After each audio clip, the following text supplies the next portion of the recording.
Hi beautiful souls, it's Tan here again today on this Astrology, Human Design and Gene Keys channel with you. And today we're going to be looking at Gene Key 51, Human Design Gate 51, and that is in correspondence with the Zodiac Degrees of Aries. 1507 degrees to 2045 degrees of Aries. And that is going to be in Human Design located in the ego center or the will or the heart center.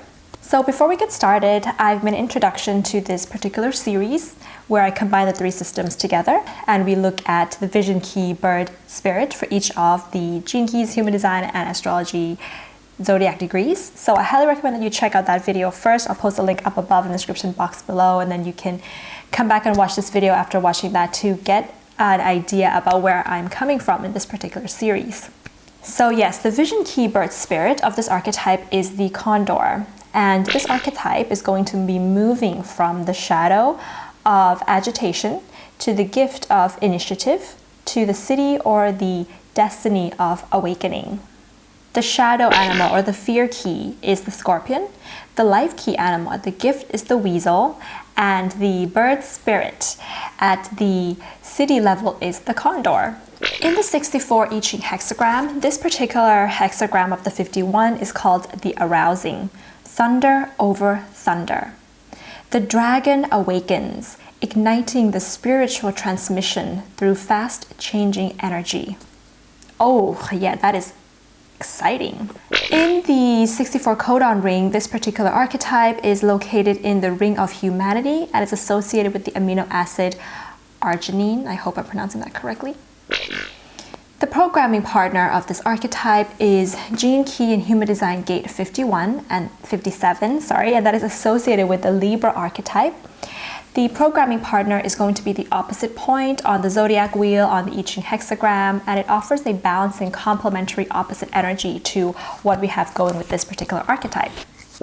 And in human design, this particular gate is located in the will or the ego or the heart center. And it forms a channel called the channel of initiation or the channel of uniqueness 2551. Okay, so since we've been getting into tropical sidereal and true sidereal human design body graphs on this channel, and this is currently becoming a trend now in the world of human design and gene keys to look at these three different astrological systems together. I have this archetype as my sun, my life's work in the gene keys in true sidereal human design, which we are currently exploring together, right guys? So yes, I may include a couple of things that I have been contemplating on with this particular archetype since I discovered that it was my sun in true sidereal human design in this video as well, just to kind of connect with you guys a little bit more here. Okay, so we're going to start off first by looking at the trait of the bird for this particular archetype, which is the condor. So the condor is considered the highest flying bird in the world. It can fly up to 4.5 kilometers high, and it's one of the largest, or probably the largest flying bird and also raptor in the world, meaning that this is separate from the water birds. Because I think that the largest wingspan of the birds is actually probably the albatross. Some sources say it's the swan, but the condor is not a water bird. That's the difference in categorization there. Now, the height at which the condor lives has also made it the perfect symbol of communion with the gods of the old. This is what the ancients symbolized the condor with, is this communion with the sky, the heavens, and the gods. It has been said that the condor is among the most powerful of spiritual communicators, taking the prayers of mankind upon its sizable wings and taking it to the higher planes, hence the city of awakening for this archetype. The first thing that you would notice when you look at a condor is its appearance. It's very striking, it's very unique, and some people are going to say it looks ugly, some people are going to say it's shockingly beautiful and unique in its own way. It's definitely a one-of-a-kind bird when it comes to its appearance. The Incas believed that the condor was a sacred bird and represented the idea of heaven, so they would call it the thunderbird, hence thunder over thunder with the Gene Key 51. Due to its majesty amongst many other things, the condor's habitat is on the rocky mountain tops, Therefore, it's actually surrounded by pretty harsh environments, but yet it manages to survive and thrive. And that's going to be quite an important characteristic of the condor, is survival amongst harsh environments. In a single day, the condor can fly as far as 300 kilometers in search of food. Other spiritual beliefs say that the vision of the condor is special. It has what is called inner sight. So this is very much linked to the gift of initiation, I feel, with this archetype, because when you have and you're in touch with your inner sight, what happens is that you have the power to interpret by yourself what you see in your life. So you are more likely, if you align with the condor spirit, to go your own way, to carve your own path, because your visions interpret things differently from other people. And the baldness of the condor and other vulture types of birds happens because, one of the reasons is because, scientifically speaking, the skin is exposed to the effects of dehydration at the high altitude or the UV light. However, when the condors are agitated, especially sometimes during courtship, their head and neck can be considered as flushing. So it would change color. And this is also a sign for animals nearby that this particular condor is now agitated. The other reason for having a bald head also could be that because they eat the carcasses of dead animals, when they eat, these birds often insert their entire heads into the belly of the carcass, which is filled with harmful bacteria. So the lack of the feathers keeps the bacteria and possible rotting from sticking to the condor's head. So this is a form of adaptability in order to survive.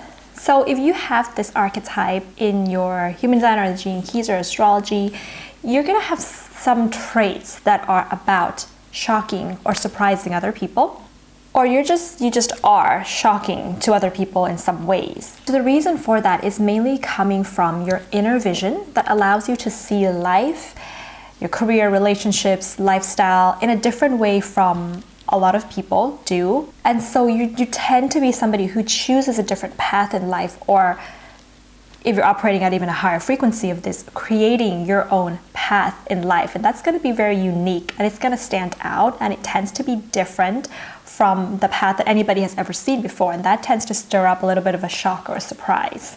So for example, if you are, let's say, a teacher, your inner interpretation of, let's say, the word or the idea of courses or subjects may be different. You may be somebody who can see that courses or subjects have to cater to a certain amount of being able to survive in the real world, which, as an example, this is different from how the mainstream education would view courses or subjects. And so maybe you are able, because of that inner vision, come up with a new type of course or a new subject that nobody has ever thought before. So that's how the inner vision fuels you to create something new, to create your own path into something. It's because of the way that you interpret things so differently from most people. A shadow trait of yours may be competitiveness. And competitiveness, especially with other people, that's not very healthy. So of course there's healthy competition, which can come through sports or games and different activities. That can be healthy competition, and you would really like that. But the shadow of it is that you can also be competitive to a point of maybe at the shadow kind of like knocking others out of your way in order to get what you want to get in life. But you're also can use this competitive nature to be having competitions with yourself, and challenging yourself to continuously create something new.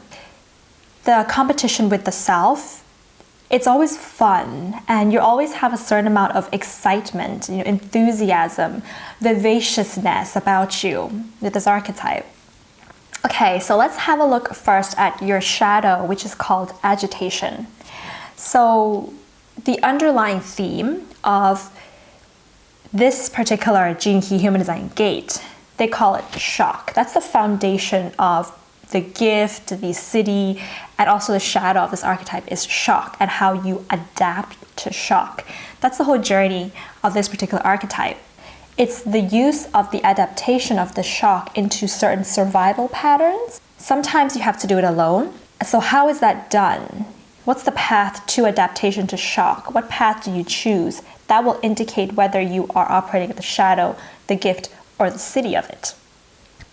At some part in your life, generally it can step all the way from your childhood, but it can also be throughout the course of your life as well. If you have this archetype, you tend to experience shocking events. If you look at human design, how the 51 is connected to the 25, and the 25 is the archetype of innocence. Shock, what it does is it causes you to lose your innocence. So we all come into this, time and space dimension on Earth, in this body, losing our innocence. That's true for all of us, because when we were, not yet in this body, we were timeless, infinite. Our soul was innocent because it lives in a completely different dimension. It's not used to what's going on here in the material world. And the 25 in human design begins the Aries season, the spring equinox. It's the start of the whole astrological cycle, the whole Gene Keys human design I-Ching hexagram cycle. It's the first. And that is where the innocence is lost. When it first comes into this shock with the harshness of the material world, with the things that people are doing in the material world here, which is normal for this particular time and space dimension, but it was not normal for our soul. When you experience shocks to your innocence, probably mostly it's going to be in childhood, as you begin to live your life into your teenage years, into your adult years, there's always this feeling in the body that the shock could happen again, or that other shocking events could happen again, and you would feel in your body the shock that your body has felt when you were much younger. And this may come through unforeseen events in your life. You feel that you must learn to survive through competition to make sure that you don't get shocked in the body again. So I'm going to give you an easy example of this to kind of let us grasp this a little bit better is, for example, let's say you grew up in a family that had a lot of money, and then one day, something happened and your family lost all the money and you became bankrupt and you had to sell your mansion and then live in a small, tiny apartment. That was a shock for a child. And let's say this happened when you're like 7 years old, for example. That was a shock. Your body would have registered that more than the mind would have registered it. It would be in the body or the emotions. So your body would have this instinct on with regards to survival. And so you may grow up having it, unconsciously registered that you have to make a lot of money, that you have to make sure that you don't lose the money like your family did. So you can become super ambitious, you may want to climb the career ladder, and you may even feel, it's this instinct feeling that you have to maybe take advantage of other people or sometimes push people out of your way in order to get the money that you needed to get to protect yourself so that you don't experience the shock of the past. And sometimes it can also be a shock that happens with regards to unforeseen events that happens to other people. Maybe you saw your neighbors and their families going bankrupt. Maybe it was a relative, and then you want to also, and then that registered as shock in your body, and you may go about your life wanting to prevent those unforeseen events from happening to you in the competitive ways that we discussed previously. So what happens at the shadow frequency of this archetype is that the body becomes untrusting of life. This is something that happens in the body. The body doesn't allow you to relax. A trusting body relaxes. An untrusting body is constantly on edge. It's a victim to anxiety. It's very anxious, very nervous, very jumpy, stressed, tense. Mainly it's going to be very jumpy and very anxious, but it can be a mix of these things, and it leads to feeling agitated. You can become somebody who wants to get rid of this agitation, this anxiety in the body by rushing into things just to get rid of that that agitation in your body, doing it out of panic or rage. Ultimately, what you are avoiding, the ultimate shock that unconsciously you're trying to avoid, is death. But death is inevitable for all of us. And therefore, unforeseen events in life, things that you did not expect in life, shocking things that happen in your life, they are all inevitable events. They're all a part of life. Only in embracing death can you be truly alive. Look at the condor that lives in such a harsh environment. The worst kind of competition that this archetype gets you into in order to get rid of that agitation in your body, to make sure to prevent the shocks from happening again, is the need to be first at the expense of other people, and to not really understand what it means to be first. And so at the gift frequency, we're going to talk about what that actually means and how you can be first in your life. But at the shadow frequency, you tend to think that being first means to be in competition with other people, and like I said previously, to kind of take advantage of other people sometimes, to kind of push them out of your way. Sometimes it can be very harsh in the way that you might do it. And there's a sense of false fearlessness or false courage associated with this at the shadow frequency, meaning that you are not trusting life and you want to do risky things, reckless things in your life to get rid of agitation, but other people may not see this and they may view it as courageous, but you know deep inside of you where the motivation to take risk in your life is coming from. Taking risk and doing reckless things to scratch the itch is not real courage, it's not real fearlessness, because it never lasts and it doesn't really get to the core of the problem you're trying to solve. It's a facade that you're putting on. So an example is going to be you're feeling agitation in your body and you're feeling anxious and nervous about life. So you ride a motorbike at 200 kilometers per hour. At that moment that you finish riding the motorbike, you can get that energy out of your body, you can get the agitation out of your system, but it's gonna come back. It doesn't do anything. It doesn't raise your awareness, and it doesn't make you awaken to the real cause of why you're feeling agitated. And you haven't really evolved or learned anything. At the extreme, this archetype can even feel like they want to take their rage out on other people, and you may even sometimes have it in your head that, like, in the moment of rage or agitation, like, I could just hurt this person and I don't even care about it. So there's like this, like, I can hurt you and I'm not gonna even care. That kind of an attitude can happen in the shadow frequency. The repressed shadow of this archetype means that you're not accepting the agitation, and the agitation itself can collapse into your body. It turns inwards, and so we have something more of like a depressed state of being, or feeling a sense of hiding or not wanting to do a lot in your life, and kind of like a cowardly kind of an attitude. And you can get into cycles of self-pity. Why are things happening to me, but yet I'm not doing anything about it, but yet it keeps happening to me? Why do I keep getting these shocks and these events happening into my life? And yet there's no initiative, there's no adaptation to the shock that's happening.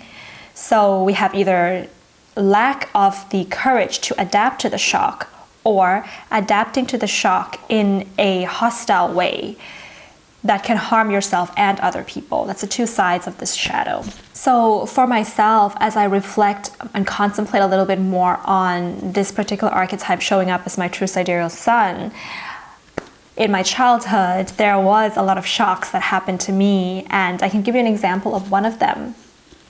Is that when I was young, my parents, we were living in, I was 7 years old and my sister was 5. We were living in Norway, and every weekend my parents liked to go to this flea market together, and they would go every single weekend and they would come back in the evening, but they would tell me and my sister to stay home alone. I was 7, she was 5. They would say, oh, we're gonna come back around 3 p.m. every day after we shop at this flea market, every weekend when they shop at the flea market. Sometimes they would be back by 3 o'clock. Some weekends they wouldn't be back by 3 o'clock. And when they were not back by 3 o'clock, my sister and I would get into this shock we would feel, like I would feel, I don't know if she was feeling it, but probably too, I would feel that my parents were probably dead. And that, you know, at that time, it was like 1997 or something, and then we didn't have smartphones, there were the internet back at home, and so I would be the older sister, and I would feel like if my parents didn't come back, what would I do? It would just be me and my younger sister. Who would I call? I didn't know anyone in Norway. I didn't know my way around the city. I didn't have a phone. I didn't have the internet. I didn't really know anyone's number.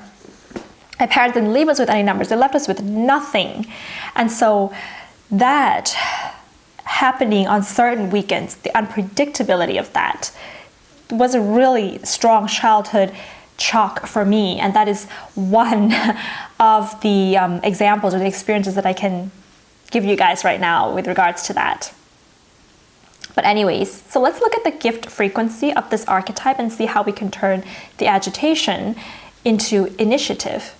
Initiative means that, first of all, you step out of the need to compete with other people and get into your own creative independence. In order to do that, you may have to step off the beaten path and sometimes carving your own unique path. So for example, if your next door neighbor is selling motorbikes, going back to the example of the person that rides the motorbike that I gave earlier, you can start a motorbike business, but not to start a motorbike business because you want to be better than your neighbor who has a motorbike business, but how can you create a unique niche of clients catered just to your product? How can you have a strategy that is unique to you so that you have a unique set of clients? Trusting that there is a unique set of clients for you and that you don't have to compete for the same clients as the business that's happening next door. That's your own creative, unique independence. You know you've stepped into the gift of initiative when there's real, authentic, impactful shock that's inspiring to other people. When people are shocked by the initiative you have taken, but yet they're inspired by it and they're feeling a sense of awe with what you have done and created. In the Gene Keys, Richard Rudd says, and I'll read this out to you, he says that the taking initiative means that you close the books on all previous teachings and wisdom and are going out to discover what their own, the 51's own individual truth is rather than anyone else's. Having your own interpretation, independent of books, teachers, systems, or anything else out there. That is taking initiative.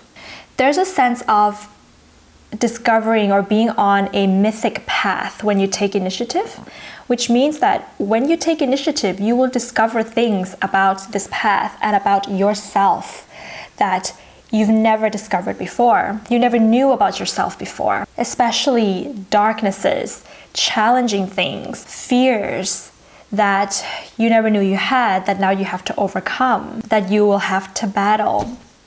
And the biggest fears that you will face when you're on your own path of initiative, and the biggest challenge for you, is the fear of taking a leap of faith and trusting.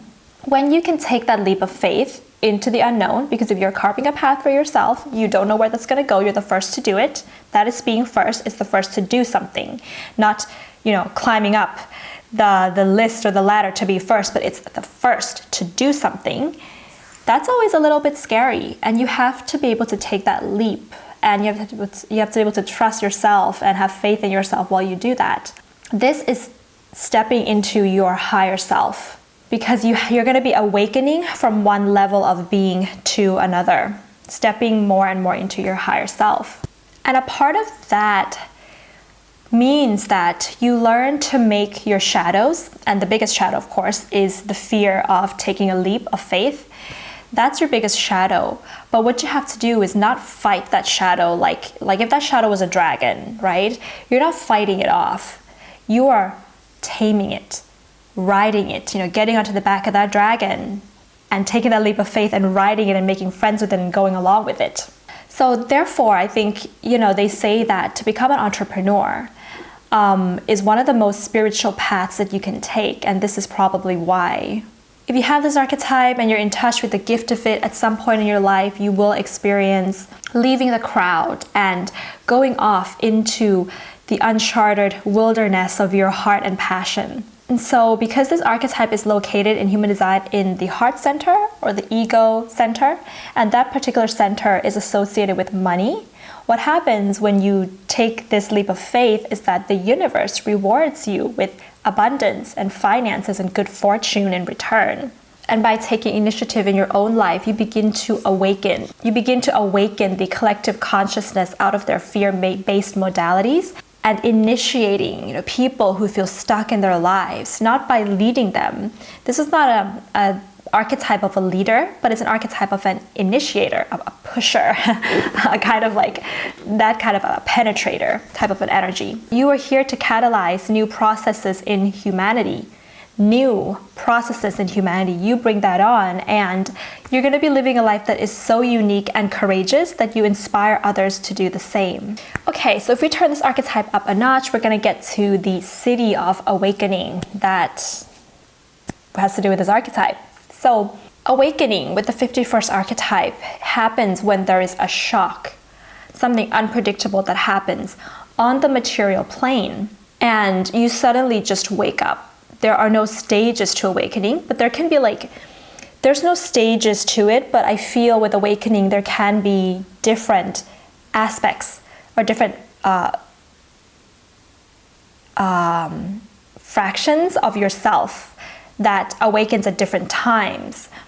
But once one of them is awakened, you're awakened, and then other aspects will follow and awakened. It's not a stage, but it's just a different aspect of yourself. It's not like you're a little bit awakened and then you're a little bit more awakened. It's not like that. There's no classes, there's no amount of meditation courses or amount of meditation that is going to help you to awaken. When you're awakened, it's not just that you have a third eye opening, but that can be a part of it, but it's also that your body operates differently. And if you've seen my video where I talk about my spiritual awakening experience back in 2018, that was a part of my awakening story, and I'll just give you a brief summary of that a little bit here. Is that the shock that I experienced in 2018 was that I had this dream about humans eating elephants, and I woke up crying, and it pushed me into wanting to discover more about the meat industry and looking into slaughterhouses and how we get the meat into our supermarket and to our table. And that was just a personal awakening experience for me. I mean, it's going to be different for all of us, but that was for me. And a part of that I feel is because I have gate 19 in my tropical human design and gene keys. Also my sidereal, it's also there. So there's something about it there. But yes, because the 19 is a very sensitive gate. And so I think that my awakening has something to do with awakening to my sensitivity that was awakened me. Because when I was looking into and researching about the meat industry, I was crying for a week every day. It was a real shock for me because I never realized that is how the food came into my plate, into the supermarket that I was buying from. And at that point onwards, personally for me, because I'm very sensitive, I didn't want to eat meat anymore. And so I stopped eating meat, and my body began to change, and my third eye opened. And so yeah, everybody's gonna have their own, the thing that triggers them into their awakening process. So if you want to awaken, you cannot want to awaken, first of all, because if you want to awaken, it's going to be for your own self-interest. And that's not how it works. To be awakened is to leap into the void of your heart, to trust in that leap, and you'll awaken. And it's about the heart, It's like with the experience that I told you for what I finally saw the world for what it is when I woke up. It was my heart. It was my emotions in my heart, and it was the love that I felt for other creatures on the planet that woke me up. Richard Rudd wrote in the Gene Keys that, awakening is not the result of individual effort, but is a spontaneous evolutionary leap made possible by wider evolutionary forces operating throughout the entire universe. So when your heart is connected to the heart of other people, to the heart of Mother Nature, to the heart of the earth, and to the heart of the universe, you awaken. When you are awakened, you see through everything. You see through everything. When you see through everything, you always see through everything. It comes once and it stays with you forever. Awakening is like a gift that it happens to someone who is so much themselves, so much into their own creative independence and at being themselves that there is no other choice but to awaken, because your heart is going to take you there. The universe is going to take you there. It's very mythical. This is why this channel, the 5125, is called a channel of, it's one of the mythical channels in human design. The irony here is also that you can't really work at being yourself. Because when you try to be yourself, when you work at being yourself, you know, probably from the mind, you're not yourself anymore. It's a gift that this particular archetype has. It's the gift of being yourself. It's the archetype that more than any other archetype in the Gene Keys or human design is about being themselves. When we look at, like I said at the beginning of looking at the shadows, gifts, and the city of this archetype, that adaptation to shock is the underlying foundation behind this.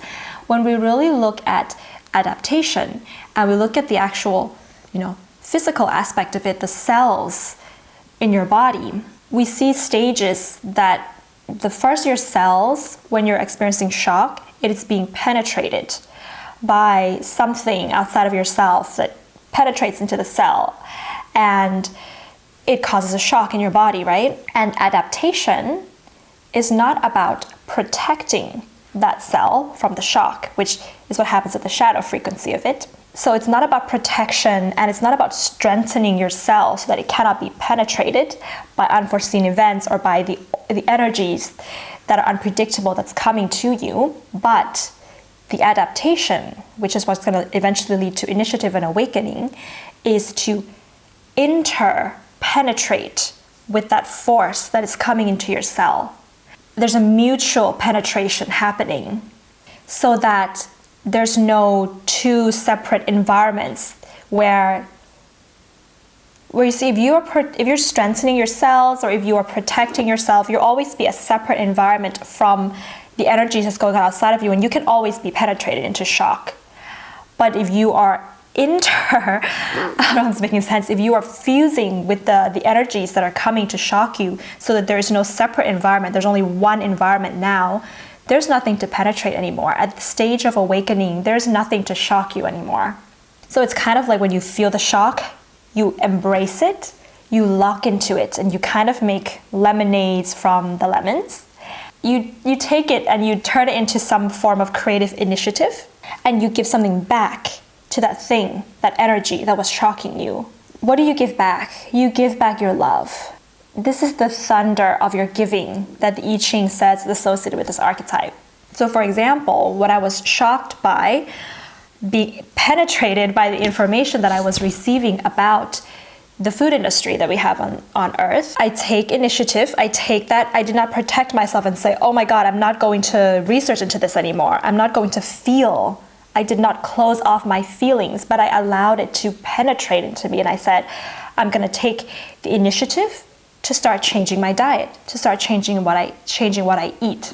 And by the way, my hair used to be like super thin when I was still eating meat. And this is just, I think it's just my body kind of like, you know, my hair was just glowing and it was shining and it became a lot thicker when I stopped consuming meat. That's just something that happened for me there. But I took that initiative there, and what I gave back, what I could give back as much as I could, is life, love and life back to the animals that I chose not to eat. That's how I see this happening for me. If you're a little bit up to date with the eras of human design, you may have heard of the year 2027 and how that year we're shifting into the next 400 era. So we were previously, in the last 400 years, we were in one era of human design, and that was collectively, we were on the cross of planning, and probably one other cross, which I can't remember what it was. But 2027 onwards, for the next 400 years, and this can be a little bit of associated with, you know, the age of Aquarius and things like that. But yeah, starting in 2027 onwards, we will be stepping into a new era, and that's going to be collectively, we're going to be influenced by the cross of the sleeping phoenix and the cross of penetration. Both of these crosses, they will be a duality coming together to impact us. Now, the cross of penetration has gate 51 involved in it, and therefore this has me thinking of, you know, the next 400 years, starting 2027, could be a time of collective mass awakening for all of us. So that's something very exciting there. Okay guys, so I think that's going to be it for my interpretation of this archetype for you today. So if you have this, do comment below what your experiences have been. If you like this video, give it a thumbs up. If you haven't subscribed to the channel already, please hit the subscribe button below to watch more of these contents. Yes, I do readings, human design, astrology, and gene keys combined. You can check out the information on my website. And yeah, that's going to be it for today. Have a beautiful day, beautiful souls. Bye.